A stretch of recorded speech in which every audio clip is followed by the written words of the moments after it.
Assalamualaikum warahmatullahi wabarakatuh. Kami dari kelompok 3 akan sedikit menjelaskan tentang dakwah dan radikalisme serta pemecahannya dengan anggota saya sendiri Novia Dwi Ayu Kumala, yang kedua Diniati Putri dan Mailan Ivania. Yang pertama ada pengertian dari radikalisme Islam. Yang pertama, pengertian radikalisme Islam. Talib menyatakan jika istilah radikalisme Islam menunjuk pada munculnya berbagai gerakan Islam dengan menggunakan berbagai bentuk kekerasan dalam rangka perjuangan mendirikan negara Islam.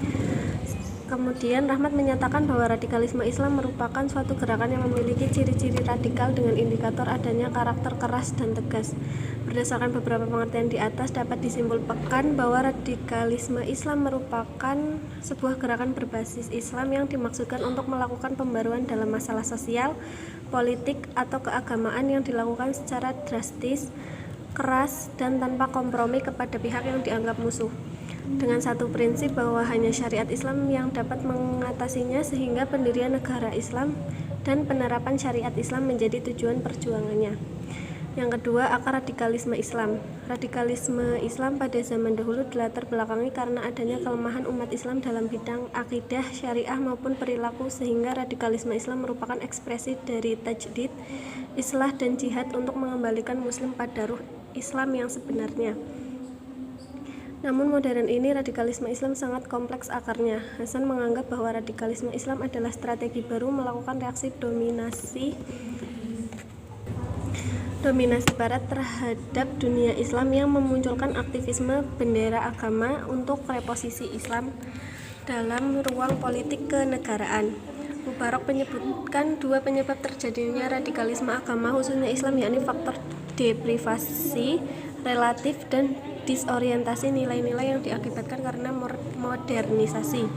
Berdasarkan uraian di atas, dapat disimpulkan beberapa faktor yang melatar belakangi radikalisme dalam Islam, antara lain: 1. Ekspresi dari ajaran tajdid atau pembaruan.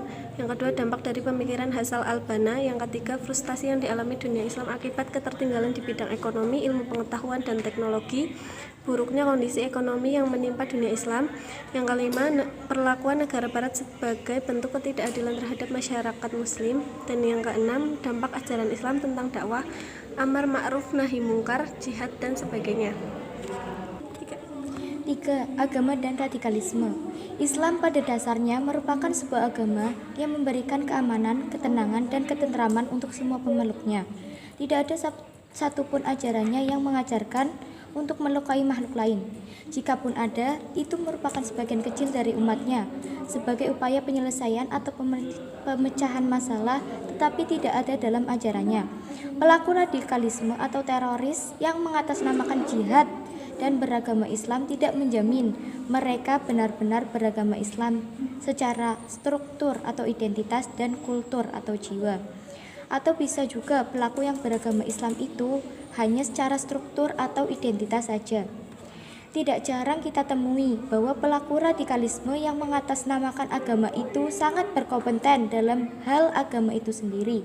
Melalui penampilan, membuat orang-orang di sekelilingnya merasa takjub akan keyakinannya terhadap suatu agama. Namun hal tersebut tidak dapat kita pandang dengan sebelah mata. Banyak orang-orang yang melakukan aksi terorisme adalah mereka yang tertutup dari lingkungan sosial dan terus melakukan ibadah kepada Tuhannya. Mereka yang dicap sebagai teroris biasanya adalah ahli kitab, Al-Quran, dan hadis Nabi. Namun pemahamannya masih sebatas kulitnya saja tanpa mempelajari secara mendalam, dan pada akhirnya menimbulkan dampak negatif bagi orang lain. Penyimpangan yang terjadi dalam internal Islam itulah yang kemudian menimbulkan berbagai kelompok dan opini negatif yang berkembang di masyarakat, seperti misalnya gerakan Islam radikal. Organisasi internal yang berasal dari Islam pun akhirnya banyak muncul, antara lain Hizbut Tahrir Indonesia, gerakan Salafi Jihadisme yang telah melakukan upaya islamisasi di negara yang bertujuan untuk merubah sistem pemerintahan Islam. Gerakan Islamisme di Indonesia tidak dapat dipandang general karena gerakan tersebut bukan gerakan monolitik atau seragam dengan kepentingan politik yang sama. Jika dikaji lebih dalam mengenai gerakan politik global saat itu memiliki variasi dalam segi kepentingan motif, strategi, dan aksi. Dari Jamaah Islamiyah yang cenderung radikal, hingga Hizbut Tahrir yang menggunakan aksi lebih peaceful dan pro-militer meskipun ideologinya cenderung radikal. Fenomena ini dapat dilihat dari pernyataan Emil Durkheim bahwa agama berada dalam kehidupan sosial. Dalam bukunya, ia juga menyatakan bahwa dalam masyarakat akan terjadi bunuh diri apabila tidak terjadi keseimbangan antara kekuatan sosial, yakni integritas sosial dan reguler moral. 4. Ideologi takwa sebagai kajian di tengah arus terorisme dan radikalisme agama. Seringkali terorisme dituduhkan kepada umat Islam. Sebagian orang memandangnya sebagai propaganda Barat guna menjatuhkan harga diri kaum muslim di mata dunia internasional, sehingga menuduh Barat sebagai dalang di balik munculnya paham radikal. Sebagian yang lain justru memandang sebaliknya. Mereka menganggap bahwa pengeboman di tempat-tempat umum merupakan bagian dari jihad fisabilillah dan tergolong amal solih yang paling utama, sehingga dianggap sebagai mujahid. Reaktualisasi makna jihad dalam Buletin Tanwirul Afkar edisi 422 menyatakan jika jihad berasal dari kata jahada yang berarti usaha atau upaya. Berjihad artinya membangun sesuatu yang bersifat fisik maupun non-fisik. Dalam perkembangannya, jihad mengarah pada pengertian yang menekankan pada sesuatu yang sifatnya fisik dan material. Sedangkan ijtihad dan mujahadah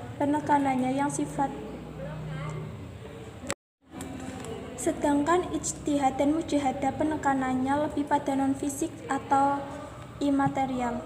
Jihad berarti usaha sungguh-sungguh di jalan Allah, atau definisi hukumnya adalah menyerahkan atau menyediakan sesuatu yang dimiliki untuk kepentingan agama, termasuk harta, ilmu, waktu, jiwa, dan lainnya. Konsep jihad dalam Islam sendiri sering dipahami secara keliru oleh sebagian kelompok umat Islam yang didukung oleh para orientalis. Menurut konsep jihad yang dikembangkan adalah dengan mengidentikan dengan angkat senjata.